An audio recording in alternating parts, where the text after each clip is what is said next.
ಅವತ್ತು ಬಸವಣ್ಣ ಕೂಗಿದ, ಇವತ್ತು ಆ ಸಮಾಜಕ್ಕೆ ನೀವು ನ್ಯಾಯ ಕೊಡೋದಕ್ಕೆ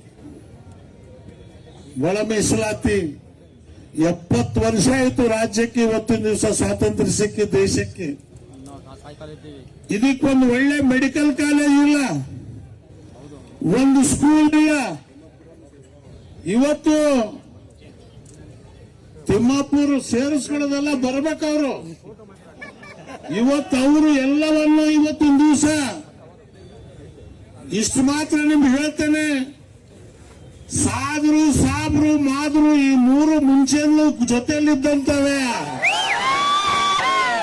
ಈಗಿನಲ್ಲ. ಈ ಸಮಾಜದ ಮುಸ್ಲಿಂ ಸಮಾಜದ ಬೆಂಬಲ ಆದಿ ಕಾಲದಿಂದ ಅವತ್ತು ಇದೆ, ಇವತ್ತು ಇದೆ. ನೀವು ಮಾಡ್ತಕ್ಕಂಥ ಎಲ್ಲ ಹೋರಾಟಕ್ಕೆ ನಿಮ್ಮ ಜೊತೆಲಿ ನಾವು ನಿಲ್ತೇವೆ ಅನ್ನೋ ಆಶ್ವಾಸನೆಯನ್ನ ಇವತ್ತಿನ ದಿವಸ ಸಂದರ್ಭದಲ್ಲಿ ಕೂಡ ಇಚ್ಛಪಡ್ತೇನೆ.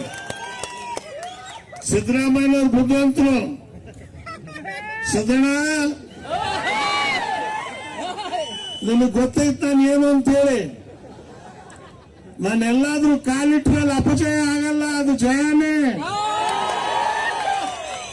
ನನ್ನ ಸ್ವಾರ್ಥಕ್ಕೆ ನಾನು ಕಾಲಿಟ್ಟಿಲ್ಲ, ಸಮಾಜದ ಏಳಿಗೆಗೆ ಕಾಲಿಟ್ಟಿದ್ದು ಇವತ್ತಿನ ದಿವಸ.